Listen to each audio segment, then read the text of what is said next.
Welcome to episode 52. I'm Brandon Roberts, your host, and I think we got an upgrade to the show because we've got Vandana, Bhalla in, and Elie Morris in for Chris Bishop. He's out on his annual camping trip. Mm-hmm. Sounds like a vacation, right? Yeah, so, nope, none of that for me. Interesting stuff. So anyway, it's been an interesting week this week so far, and we're going to dive into that here in a second, but Vandana has just been dying to tell us a joke. Yes! Okay, are you ready? Yep.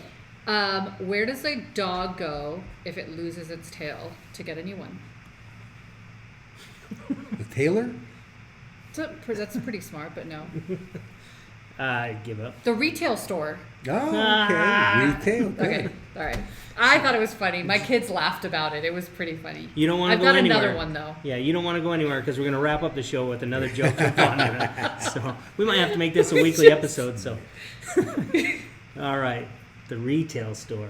So anyway, it's been an interesting week, like I was saying, and the LVR Board of Director elections have kicked off. Vandana has been on the board before. She's been in the elections. I've been on the board before, and so I'm going through this election. And Elie, this is your first time. First time. And so what are your thoughts so far? Well, I'm enjoying it to the point I would like to get my ads approved already, but I sent 4 more in today. You said ads. Yeah, not ass. Got it. Ads, yeah. But yeah, I'll let you do the jokes. Sorry. You do that. I just want to make sure my hearing's okay. Yeah, I think I might yeah. have to hear from this. But it's more involved than I thought it was going to be, Mm-hmm. which is fine. And yeah, I'm excited about it, man. I'm real excited about it. So if you enjoyed the forums, we had one with WCR this week, and then we finished one today with the LVR board. They put on one as well, which had pretty good attendance. I thought it was a good meeting. I thought Lisa did a great job monitoring it. Yeah, Lisa moderating Walden. it. She's great. She's Yeah. great. Yeah, it's interesting because with as many people that are running, there's never been that many when I've been running. To get through all those people and be fair with all the time, she did a really good job. Yeah. Yeah. I thought it was done really well in the sense where everybody got an opportunity to speak, and some were better than others, and Yeah, we were you guys good. were great. I You thought- guys were amazing. Thank you. I thought this was much better than WCR. Did you? And I enjoyed WCR. I enjoyed too. it too. I just thought this one was really smooth. It just went really Yeah, she did a really good job. So did you have any anxiety before? a little bit, not too much. Yeah. Brandon threw up before you went. You did. No, but I get anxiety before any of that stuff, but because you just don't That's know. natural. Me too. You don't know how the flow is, but it went really well. So anyway. Your tie looked great. Your little thing at the bottom looked great. Your background looked great. You were on point today, on Brandon. point, yeah. Yeah. Well, Good thank you. times. You're welcome. That's about the only So- compliment you're getting. So anyway, you watched it from the outside. Both times. Both times. So Yeah. did you have questions or things that you wanted to ask, or do you have comments? Well, And be nice, please, to me. Oh, well then I can't speak. Don't talk about the comments. These are So, questions. yeah, no, I think ultimately comments is that I am going to say some comments because I can't help myself. That's why she's on the show. is that I think there's a lot of people on the board that believe this is meant to be something that they do one thing, they say something different. And when you're actually doing these forums, it's an opportunity for you as a candidate to shine in front of the entire membership. Even though you may have had 30, 40 people on today, I mean, there's an opportunity for the entire membership to essentially watch that recording. And so I don't think I think there were a lot of comments that didn't get answered today, as well as on the WCR event, which I wish would have, you would have had an opportunity to answer, you would have had an opportunity to answer. I think that would have made a big difference. I was telling Brandon earlier, I think he was too nice at the WCR. He kept raising his hand, but nobody called on him, and I was like, what? No. It's like this, though. I know, you did do that, but I feel like you should have been like, hey, excuse me, hello, because here's the thing, and not to discredit any positions that are on the board, but executive committee is so important that I think that you guys really need to spend some time getting to know the executive committee. The directors with so many people, I think you're going to be fabulous, right? I loved your comment about how the one fun thing about you is that you're fun, because you are. You're a fun guy. I love walking by the office and you're always smiling and whatnot. I got a joke. You got a joke? Let me hear it. Let me hear it. Mushroom walks into the bar. Bartender says, "You look like a fun guy." Funny. That's all I know. Cute. That's awesome. That's probably better than mine. Yeah, I think that one might be better than mine. So, I mean, ultimately, I'd love to hear some of the responses that you may have given had you been given the opportunity to any one of the questions that you didn't get a chance to speak for. I know there's been a lot of discussion about mentorship programs through the association, that there's been a lot of discussions about potentially doing other things through the association that are outside of, for us being realtors and you know, I guess other avenues of income for the association. I'd love for you to touch on that. So do you want me to take them one question at a time, or you just want to go? Yeah, we can take one question at a time. Yeah. Yeah. All right. Let's start with. Take it easy on us. Yeah. I thought we were done. Yeah, I did too. We just- But I tell you one thing you said that I thought was great when you referenced the mentorship. They had mentioned how we're the leaders in it. We actually have a mentorship program. Yeah, we do. We're not just talking about it. We Right. actually have one. Yeah. That's great. Well, that was one of the initiatives early this year. Is we talked about raising the professionalism in the industry. It kind of scared me last year because in legislative there was a bill that was put together by the realtors that went up to the state, and part of that, I know people were pushing to try to get some more regulations based on how an agent could come in and when they could write the first contract and stuff like that. Although I think those are good, I think it's scary when we start to push that up to become state law. You know, when we should be able to govern ourselves and take the initiative as an industry to better ourselves. So what we did is we all sat down as a leadership team was to look at how can we do that as an industry, but to do it as an industry, you have to start first with where? At home. And so we laid out an apprenticeship program because we opened a school. We know we're going to have a bunch of newer agents coming into our offices. So we wanted to make sure that we could service those. And so it's not a mentorship program, it's an apprenticeship program where they're actually going to work with somebody through first few transactions, that person that's mentoring through the apprenticeship is really on the hook for it. And so that there's a vested interest in that. And then we've got agents that are at a certain level that could use some mentorship and getting better. And then we put together a coaching program to take our producing agents even higher. And then we've created kind of a huddle or pod groups between the mentorship program and the coaching to get people ready to kind of elevate. So we've taken it in-house and really looked at that. So I think there's some stuff we can do as an industry. So, okay, so then there's my question, right? I mean, we've done this on a broker level. Do you really think it's the responsibility of the association to handle that for No. the entire membership? No, I don't think the association's actually set up to do that, but I think there's some stuff that we can put together to encourage that. And I think some of the classes along the way that can be designed to help people more in running a business in the production and actually getting through a transaction rather than I mean, not that our CE classes are bad, because there's some great CE classes out there, but actually something that can help these newer agents or these agents that are struggling actually elevate.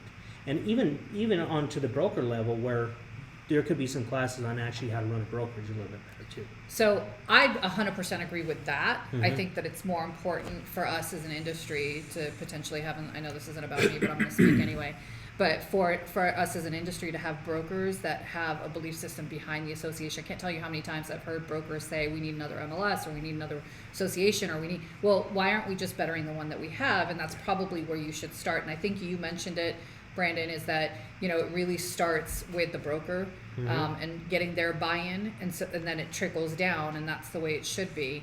What are your thoughts on it? No, I agree. It starts with the broker. I don't think that the association is equipped or should be to do this. And I also think that this is going to weed out some of the smaller brokers. Yeah, and that's not necessarily a good thing, but it could be, you know, because where I'm going with it is I don't have a problem with the broker doing their own thing.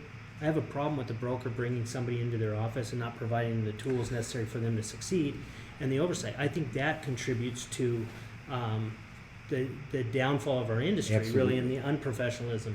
And then, you know, it's I don't like dealing with problems in a transaction, but we have a fair number, right? And it's always better when you have there's a good broker on the other side. You know you're going to be able to work through those and help that buyer and the seller through that transaction. And so there's some brokers that I'm happy that are on the other side, and they treat this like a business and they're very professional. And I think that's where it needs to start. So when we were on the board together, we did actually implement a program where brokers had to take an additional class, right? When they decided they were going to be brokers, they had to be a part of some certification, something or the other within the association. I can't even remember what it's called because it's so long ago. But so there was that. I mean, do you think that's not impactful enough? Because yeah, there are some brokers where, I mean, I just recently had an issue with a broker on the other side of a transaction, and I couldn't believe some of the things that they were putting in writing. Yeah, I think it's a start. I don't think that was a bad program at all. I think it was a start. I know there was the one that was on syndication, wasn't it? And that it was like a 2-day deal. Yeah. And I know there was a lot of brokers that were kicking and screaming about having to go through it, but I'm busy as everybody else, and I get the fact that it's a draw on your time. But really, this is your profession, and you should want to better it. And if you want to better it, then you'd want to get that education and know what's going on. Well, and that's just it, right? I think Yorette even made a comment about it where she was like, look, we can show you where the water is, how to drink it, and all of that. But if you literally cannot, and you won't, what good is it to provide all of these tools? And it's similar. So let's get into that, right? The association providing tools for brokerages and for agents and the actual level of participation within those. They're always low, right? But we have them, and then we keep adding more as an association. The interesting thing is, even as a brokerage here, we've provided a lot of tools for our agents too, and really spent a lot of money on things that weren't used. And through COVID, during this, you had the ability to start looking at things that weren't used and stuff. We made a lot of cuts to a lot of things to come out of that a little bit more profitable on that other side. So I get it. You know what? It's that shiny object that you think is going to be the next great thing, but in reality, do the agents really want it? Are they really going to use it? And so, I think it was brought up in there that they look at that and they monitor the numbers and all that stuff, and I know they do, but I know there's stuff in there that's being paid and a lot of waste, and it's not waste because it's a bad product. Right. It's waste because there's no use. The use numbers are down. Right. There's no value to the agent for some reason. And I don't know if it's because they don't see the value in the product or it hasn't been communicated properly or what, but I'll tell you what it is. It's that it's not communicated properly. And so like, I'll give you an example. Showing time. Mm-hmm. I hated it. Mm-hmm. I didn't understand why we had it. I don't know why we put it out as association. I don't know why we were paying for it. None of that. And I sat on one of our sales meetings and I made a comment about, well, I don't know how to use it. So maybe somebody can teach me and I can learn from this product. And I had an agent from our office that was like, hey, I'll teach you. She sat down. It was Erin Patrick. She actually sat down. We did a Zoom call. She walked me through and I was like, this is a pretty badass tool. And it's because I didn't take the time, and shame on me. Yeah. I didn't take the time to do that. And I'm this involved with the association that I didn't take the time to utilize that tool. Imagine the people who have not been involved or don't care, right? How does that, so let's talk about that. How do you get those people engaged? And I'll throw that to you. That's a tough one, because I will be frank, I hated showing time when it first came out. Yeah. I wouldn't use it. Right, I refused. I'm going to pick up the phone and call. I want to make, well, as time has gone on, some agents will say, only use showing time. So that forced me to learn it and use it. And I won't say I've embraced it, but I do use it now. I do use it. Now, on my listings, I don't want showing time. I'd rather have them just, call me, text me. But some, they'll use it anyway. I will tell you, Erin taught me how to get the seller in on the confirmation of the actual showing appointments. And I, the first time it happened, I went, holy crap, that worked. It was one less call that I had to make, one less coordination, or two actually, right? Because you got to call the seller, and you got to call them, you got to make sure you coordinate. They figured it out. That's good. Which I thought was amazing, and so that in itself was worth it to me, especially when you have clients that require appointments only, and they're in charge of that. They can handle all of that, which is great. So I encourage you to look at that. But my question is, how do you anticipate as a director to close that gap, that bridge between members and you as an association or a director on the board? Because that's the part I think is lacking, right? We're having a real struggle when we look at the numbers, especially for people who are voting. And I think there was something funny today about how I'll take, let's see how many people actually vote. I'll guess about 2,000. Mm-hmm. I mean, we have what, 3, maybe 4,000 that vote every single year. That's a shame when we have 18,000 members. So how do you bridge that gap? What is your plan? Boy, that's a good question. I don't have a plan. I really don't. Because I'm not really sure All right. just how. I'm gonna let you think about it then, because you need a plan. Well, I'm just kidding. Well, I guess what I'm getting, I'm not really sure how it works back Yeah, there. I've never so- been Right. behind the scenes, so I really don't know how it works. And that's really interesting that you bring that up, because there's so many people that are running for the board in the past and maybe even now that are thinking that they can do all this wonderful stuff, and there's really not. It's not like that. I mean, you're not going to go in and change the whole world. Now you're going to discuss things and you're going to try to make decisions based on what's best for the membership, right? But communication, to me, it's like I don't have the answer to it, but I know it's an issue. So as a collective group, we should try to figure it out. And one of the first questions would be, how do you like being communicated with? I mean, you've already said you like phone calls. Now, is that practical to call every single one of our members? No. But everybody likes to be communicated with differently. And so in finding that out and then finding out the different ways to be able to do it, that's where I think we can make the difference. It can't just be email. It can't just be text. Yeah, because I get bombarded by emails. Texts are crazy, but I prefer text over email. I do too. I prefer email over a phone call, right? Mm-hmm. So if you were put it in order, like that would be ideal for me, but that's opposite for definitely No, not. for me, I read phone call first, email second, text second, email last. Brandon doesn't answer anyway, so it doesn't matter. We just, no, you do. You text me back today. Yeah. No, email's a harder thing for me because there's so many emails that come in. Yeah. And so what I mean by it's hard for me. So when messages are coming in like from LVR or other things, that's harder for me. You know what I mean? Because it's like, okay, I'll get to that later, and then you never get back to it. And then you save it, and then 1,000 emails later, you're like, crap, Right, that's like 6 months old now. So that's just the mass amount of stuff that comes in. It's hard for me to make sure I get that stuff, because when it comes through, I'm not always in a position to stop and read it. Yeah. You know what? And pay attention to it. So I think that's important, is to be able to have some form of figure out how people want to be communicated and do that, right? Mm-hmm. I know that it's been a discussion since even Scott Beaudry's year, where texting was supposed to be implemented, and then we never got to it, right? And that was, I feel like it was 10 years ago, but it was a long time ago. It was a while ago. It was a long time ago, but it never happened. So are you prepared, and I'm going to ask this to you because you've never been on the board, because you're one of those type of guys that I know that, hey, this is going to happen, this is what you want to accomplish, and you guys start that process, and you're looking 9 months down the road, and it may or may not happen. Are you prepared for that? Yeah, that's life. I understand that. That's just the way the world works. Right. But while I'm working at it, I'm going to work at it like a bull. Yeah. And if it doesn't happen, guess what? I'll live with it, and we'll turn and try something else until we get it right. Right. Yeah. Well, if I could give you some advice going into the board, because I'm banking that you win, because you would be a tremendous asset to the board, for real. You got my vote. And so, and I take this advice from watching her on the board. Come into the board prepared. Read your packet. Understand what's going on the best you can, so you can come in with those questions. Mm-hmm. There was, I've sat on the board with Vandana, Tina Afric, Julie Youngblood. The three of you guys come in more prepared than just about anybody else in that boardroom.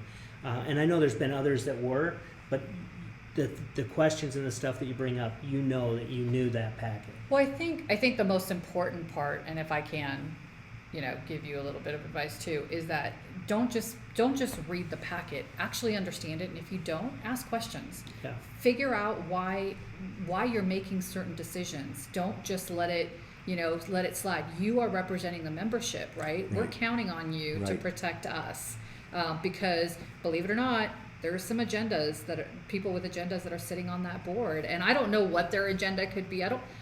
Quite honestly, what could you possibly, what kind of type of agenda could you have on the board? What could you possibly want to do? The ego agenda. The ego is the agenda, and that's why I want to be in. I don't have an agenda. I have one item on my agenda. I want life to be better for everybody in the field. That's it, man.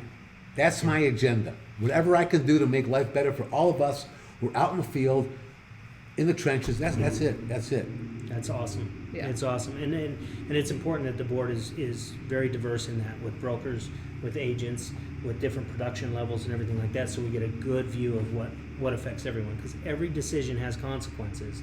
You try to do something good, it affects somebody else. So, well, and how much time do we have? I don't. Till you're ready for your joke, we're ready to roll. I just want to say, I'm Lisa's on here. Lisa Waldeck, again, you did a fabulous job today. With good stuff, and she was very fair. I think she spent a lot of time letting people answer questions, fielding questions from the audience. I thought she did. So thanks again, Lisa.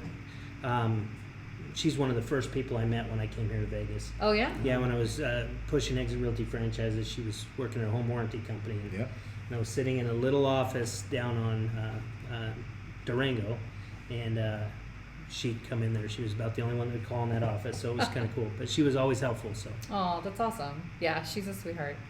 I was going to ask a question, and I don't remember anymore. You stop it right now. This is what happens, right? Friday. Yeah, it's Friday.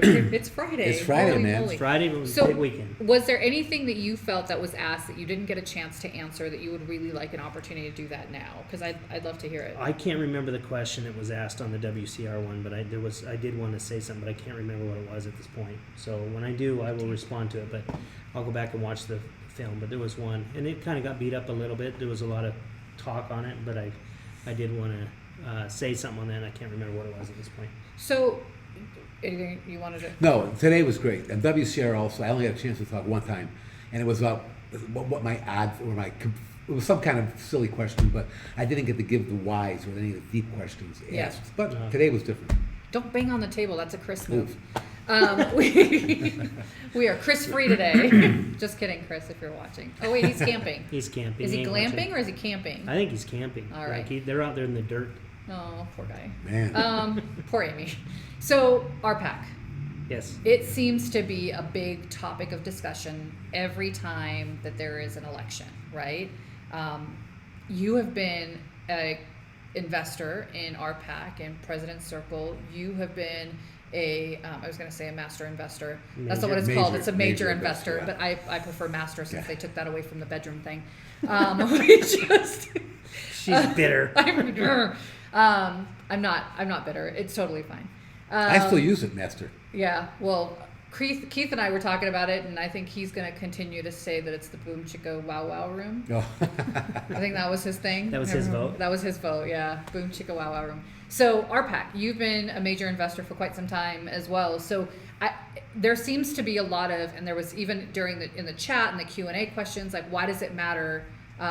Why can't you be a good leader and still not have to, invest in RPAC? So I really want you guys to take a minute to talk about the importance of RPAC. I know you got a good chance to discuss it, but I think it's important that we reiterate it because it is a very important thing, right? How about why put earnest money down when you buy a house? Because you have skin in the game. RPAC, you have some skin in the game. You believe in what you're doing. You put your money where your mouth is. I like that. That's a really, great. Yeah. That's actually a great analogy. Yeah. I'm out of here, folks. I'll see you later. Vote for Elie. Wait, but I have to do my joke. You can't leave. I think you can lead a group of people if you don't put into RPAC. But again, like he's saying, the skin in the game, leading by example. This is an industry that we care about, and if you want it to go on, and you care about our wages and everything else, and homeowner rights, property rights, you got to put your money where your mouth is, and then you can't expect everyone else that you lead to do it if you don't do it. Right. So, but I know we did the 10 for 10 for YPN, paid that off quickly. Already got my little plaque. I did too. From NAR. I didn't realize how fast that can add up. Yeah. But it's you just do the right thing and it's okay. And they make it easy. I mean, there's auctions and stuff like that. I mean, I got a $1,200 Roomba one year, and I think I bought some. That's all you paid for it? I paid like $2,000. I got almost a $3,000 Terry jersey. No, that's almost $1,000 this year. Yeah, so there you go. But no, it's not about what you're getting, but it's just fun of being part of that. And then they have some great parties and great social networks to raise the money, and it's just cool. And again, it's to do the right thing. And there's a whole list of things that our lobbying team and our RPAC dollars have really fought back to protect our industry. So right. It's worth it. I know somebody had said that we invest in RPAC through Carrera, Nevada. We actually don't. It's not through Carrera, Nevada at all. They are our lobbying team here locally as well as in the state, and they do a fantastic job of lobbying for us. We, obviously they take their direction from us as an industry, from BORPAC and all the other PACs that you're a part of and whatnot. And I know that you're on the fundraising committee for BORPAC, right, as well. And so you've been helping raise those funds and awareness. And how has that been for you? It's a struggle, it's a struggle, but we're getting there. Our numbers are better and we're going in the right direction. My biggest thing, Azim is the one that really beats us to death, and I'm with him. If everybody would just do the $50 a month. Stop we banging just on the did table. $50 a month. $50 but that's it. A year. $50 a year. One time, $50, 18,000 members. Boy, oh boy. We'd be there, right? What a change. Yeah. Yes. Yeah.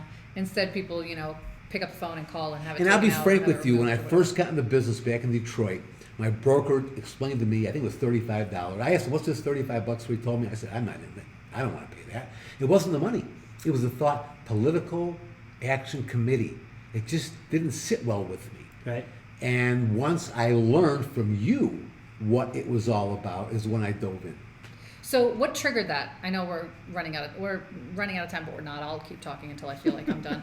So what? I get to be on here one time. Chris goes out of town. I'm taking advantage of it. So what like switched the trigger for you? Was it the peer pressure of the 10 for 10? Was it Keith because was it Patty Kelly? No, when I moved to Vegas, the first thing I thought was, because in Utah it was a big deal. Like it wasn't a big deal. They didn't push us for the major, but it was talked about. And when I moved here at first, and maybe it's because I just didn't run in the circles, I didn't know very many people. I thought, why isn't it a big deal? You know what I mean? And then I met Patty Kelly, and she pushed, and Janet pushes, and you pushed, and so you start looking at that stuff, and then you sit on legislative stuff, and Greg Martin and his passion in raising money, and you see there is a big movement, and unfortunately there's a few that have put that on their shoulders for so many years.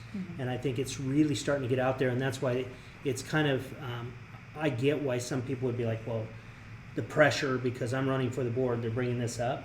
It's bringing awareness to the fund, and I think that's important. And so whether you contribute as a major investor because you're running for the board or not, it's still a good discussion to be having, because the majority of our agents across the valley and the state don't understand what it is. Yeah. I'm the least politically correct person on the planet, I think, but here I am investing a lot of money every year, right? Well, I was already investing one last year when you were reporting back to us regularly. Yeah. And you know something, Vandana? That was such a thrill for me, because I've been investing for a few years, but to see the results, The legislative the session. legislative section, and you were reporting back to us every week what was going on, that motivated me. I mean, again, I was already, but it made me feel even better. Because I saw what was, I saw what was going on. Felt like because your you money kept was going to us a good place. informed. Yeah. And what a great job they did. Yeah. And they need, unfortunately, that's the world we live in. They need that money to get the job done. Yeah, I got a little upset today. I think I made a comment in the Q&A, so I'm gonna address that really quickly if you guys don't mind, because somebody had made the comment that we need to put the right people in place, and I know that it was corrected in the Q&A as well, and I was just, I was a little upset because that ordinance that passed through Clark County, that was passing, right? We weren't stopping that no matter what we did. We fought so hard though to get a couple of wins in that ordinance. One of them specifically was that it sunsets, because we didn't want this to be a permanent problem or a permanent solution to a temporary problem. And so I thought that was a really big win. There was another win that we had that was tied into the ordinance. So it's just to remember, there are people that are fighting. We'd love to have more people fighting with us. I think that's the most important part, is this is your industry, get involved in it. And what are you looking at? Just me. Are you done with me? No, I'm listening. Okay, I'll shut up. And that's it, really. It's kind of complex. Also, I know. All day I've been thinking. I'm just gonna. No, I'm glad you addressed that. Yeah, because they did say something about it on there too, and it wasn't meant. It was kind of taken a little bit out of context, but but it's good. So let's wrap this up with a joke. Okay, so what's the difference between a crocodile and an alligator? A croc and a gator. I don't really know. One you see in a while, and another you see later. Aha. Have a great Labor Day weekend, and we'll see you next week. I